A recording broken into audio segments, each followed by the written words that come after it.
اور یہ مقدمہ رکھنے کا صرف مقصد یہ ہے کہ ایک وہ لوگ جو کہ بالکل اس لیے نا امید ہوتے ہیں کہ اولاد ہو نہیں سکتی، ان کے پاس اللہ نے کیسی کیسی اپرچونٹیز دی ہیں. دو یہ کہ ہم ہمیشہ خاتون کے اوپر شک کرتے ہیں کہ اگلی شادی کر لیں، یہ بھی بڑی نامعقول بات ہے. تیسری چیز یہ کہ مرد اپنے آپ کو اتنا کہ مرد سمجھتا ہے کہ وہ اس چیز کو کبھی ایکسیپٹ ہی نہیں کرتا کہ میرے میں بھی کوئی مسئلہ ہو سکتا ہے. اس کے اوپر بہت زیادہ کھل کے میں بات نہیں کر سکتا، لیکن میرے دبے لفظوں کو اور کم لفظوں کو سمجھیے گا. السلام علیکم بیٹا. وعلیکم السلام. سب سے پہلے تو یہ بتاؤ کہ آپ کی شادی کو کتنا عرصہ ہوا؟ 4.5 سال. 4.5 سال ہوئے. آپ اپنے شوہر کی پہلی بیوی ہیں؟ تیسری بیوی. ان کی تین شادیاں ہوئی ہیں، تیسری ہوں میں. تیسری بیوی ہیں آپ کو پہلے پتا تھا شادی سے کہ آپ تیسری بیوی ہیں؟ جی جی. تو پہلی 2 بیویاں کہاں ہیں آپ؟ ان کو ڈیورس دے دیا انہوں نے. ان کو کس وجہ سے ڈیورس دی؟ ان کے بچے نہیں ہو رہے تھے، وہ اپنے میں مسئلہ نہیں مانتے تھے. تو پھر آپ کو کیسے پتا چلا کہ مسئلہ آپ کے شوہر میں ہے؟ آپ نے ٹیسٹ کرائے تھے اپنے؟ سر جب میری شادی ہوئی 6 ماہ گزر گئے، مجھے سمجھ نہیں آ رہی تھی کہ میری رپورٹ میں مسئلہ ہے یا شوہر کی. جب بھی میں نے چیک کروانے کا کہتی تھی تو بات نہیں مانتے تھے. پھر میں نے آپ کا پروگرام سنا، ٹھیک ہے، میں ان کو لے کے گئی، مان نہیں رہے تھے، زبردستی میں لے کے گئی. کہتے میں ٹھیک ہوں، میں بالکل ٹھیک ہوں، میری رپورٹس میں کوئی مسئلہ نہیں ہے. میں ان کی بڑی منتیں کر کے ان کو لے کے گئی، وہ پرانی رپورٹیں ساری لے کے گئے. پھر ڈاکٹر صاحبہ نے کہا کہ ان کا ایک فریش ٹیسٹ ہوگا سیمن کا. وہ ہم نے کہا تو لیکن وہ مان نہیں رہے تھے. بہت منتیں کر کے ہم نے ان کا وہ ٹیسٹ کروایا. جب ٹیسٹ کروایا تو ان کی جو رپورٹ تھی اسپرم کاؤنٹ 0 آئی. ٹھیک ہے، تو وہ پھر وہاں سے پہلے نہیں پتا تھا؟ نہ تمہیں پتا تھا؟ نہیں بالکل نہیں، کیونکہ وہ کہتے تھے میں بالکل ٹھیک ہوں. پہلی دونوں بیویوں میں مسئلہ. سوری میں انٹرپٹ کری، اس کو پتا تھا، اس نے اس کو نہیں بتایا ہوا تھا. میرے سے علیحدہ آفس میں ہم نے اس کو منایا، اس نے رپورٹس بھی ساری کس چیز کا نام ہے اس معاشرے میں. حالانکہ وہ انڈر میٹرک آدمی ہے، انتہائی شاطر. اس نے ساری رپورٹس جعلی نکلوائی ہوئی تھی، جھنگ سے، مختلف لیب سے. جعلی رپورٹس بن جاتی ہیں؟ جی، اور ایون کچھ فیصل آباد کی بھی تھی. جی جی بالکل، کچھ فیصل آباد سب جعلی رپورٹس. مجھے بتاؤ کہ تمہارے ماں باپ کو پتا تھا کہ تم تیسری شادی کر رہی ہو اور اس کی پہلے 2 طلاقیں ہو چکی؟ جی سر، برادری کے تھے، بس ہمارے مالی حالات خراب تھے. اللہ. اس وجہ سے پھر والدین نے. آپ کی کتنی تعلیم ہے؟ میں MSc کیمسٹری کیا ہوا. پروفیسر صاحب ہیں؟ پروفیسر صاحب آپ کو، میں معافی کے ساتھ آپ کو بیٹا پروفیسر صاحب کہہ رہا ہوں، میں تنزن نہیں کہہ رہا، میں آمداری سے، کیونکہ MSc کیمسٹری پڑھی ہوئی خواتین اس معاشرے میں بڑی کم اور بڑی چیدہ ہیں. آپ کا دل چاہ رہا تھا کہ آپ ایک شخص سے شادی کر لیں جس کی 2 بیویاں پہلے طلاق یافتہ ہوں؟ ڈر نہیں لگ رہا تھا اس بات سے؟ نہیں سر، بس گھر کے مالی حالات خراب تھے، والدین کی مجبوری کی وجہ سے. میں ایک جملہ کہتا ہوں، مجھے بتانا ہے صحیح ہے. بھوک انسان کو ایسے فیصلے کرنے پہ مجبور کرتی ہے. ایسے ہی بالکل، ایسا ہی ہے نا؟ ایسے ہی بالکل.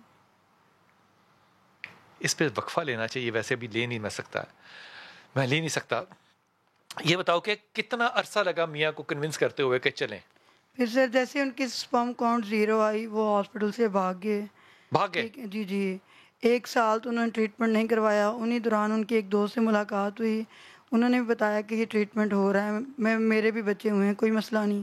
پھر انہوں نے گھر آ کے بات کی گھر والوں سے، گھر والوں نے بھی سمجھایا کافی زیادہ، میں نے بھی کہا. پھر وہ خود ہی 1 سال بعد دوبارہ ہم ڈاکٹر صاحبہ کے پاس آئے. ٹھیک ہے، بعد میں انہوں نے اسٹیم سیل ان کو ہمیں کہا کہ کروا لیں. ہم نے اسٹیم سیل کروایا. 3.5 ماہ 3.5 ماہ کے اندر ان کی اسپرم کاؤنٹ جو اچھی ہو گئی.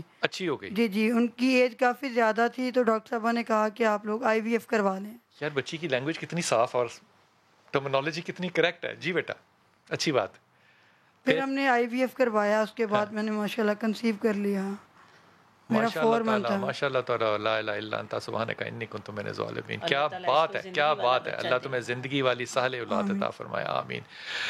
اب تمہارے شوہر کا رویہ تمہارے ساتھ مختلف ہے؟ جی جی، بہت خوش ہیں.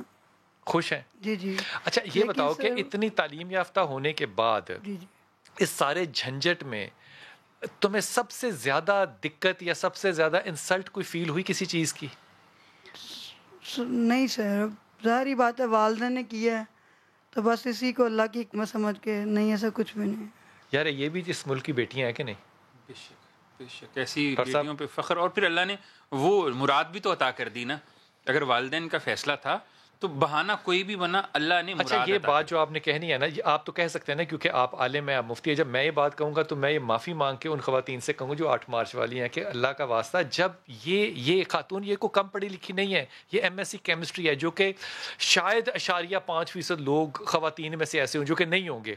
اس کے باوجود اس نے اپنے ماں باپ کی مانی اور اپنے سے کم تعلیم یافتہ اور 2 دفعہ طلاق یافتہ آدمی سے شادی کی جو کہ انکمپٹنٹ تھا، لیکن اس کے باوجود اگر اللہ نے اس کی گود کو ہرا کیا ہے تو یہ سوائے اللہ کے معجزے کے اس سے کم تر بات نہیں ہے. سوری، ایک بات یہاں پہ ایڈ کر رہی ہوں. آپ نے بالکل صحیح ساری باتیں کی. ایک اور بات دیکھیں کہ ماں باپ کی نہ صرف مانی، وہ کتنی بڑی فائٹر ہے کہ ایک جنگجو قسم کے علاقے میں انتہائی جاہل آدمی کو کنونس کیا کہ وہ ٹریٹمنٹ لے. سب سے بڑی بات ہے کہ اس نے، اور آج آپ نے دیکھا کہ وہ پہلے یہاں آیا ہے اور بھاگ گیا. اچھا مجھے یہ بات بتاؤ کہ تمہیں کنونس کرنے میں دقت آئی، منت کی بہت زیادہ. ابھی بھی وہ میرے ساتھ آئے تھے لیکن وہ اس چیز کو اپنی توہین سمجھتے ہیں. اچھا نہیں محسوس کر رہے تھے کہ میں سامنے آ کے بتانا پسند کروں کہ میں بیمار ہوں یا میرے میں مسئلہ ہے. میرے میں مسئلہ تھا، وہ اس چیز کو مطلب بہت برا مان رہے تھے، اس لیے پھر وہ اٹھ کے چلے گئے. اس نے آپ کو اجازت دے دی، آپ کو اجازت دے دی. یہ بڑی بات ہے، بڑی بات ہے. معذرت کے ساتھ ویسے میں تمام عقل مند حضرات سے آپ سمیت یہ بات کہہ رہا ہوں کہ اگر انسان خاتون کی مان لینا میری طرح اور وہ کہے کہ میں آتے بھی معافی مانگتا ہوں جاتے بھی معافی مانگتا ہوں، تو زندگی بڑی خوشحال رہتی ہے. حضور یہ 2 شادیاں ان بیٹیوں کی جو چھوڑا ہوگا اور اس واسطے کہ ان میں کمی ہے اسی لیے چھوڑا ہوگا نا، انہی میں کمی ہوگی. یہ ظلم نہیں؟ یہ ظلم بھی ہے، اور جو پہلے کیفیت تھی یہ دھوکہ بھی بنتا ہے. لیکن جو آخری والا پورشن ہے نا، ان محترمہ والا، اس کو ذرا سمجھنے کی ضرورت ہے کہ جناب والدین کی دعا سے نا انسان بخت والا ہو جاتا ہے، قسمت والا ہو جاتا ہے. جو چیز مقدر میں نہیں بھی ہوتی وہ بھی مل جاتی. میں کسی مقام پر پڑھ رہا تھا کہ 70,000 ولیوں کو ولایت جو ہے وہ والدین کی دعا سے ملی، اور بنی اسرائیل کے انبیاء کی طرح دعا قبول ہوتی ہے اگر آپ اپنی خواہش پر اپنے والدین کی خواہش اور ان کے فیصلے کو اہمیت دے دیں.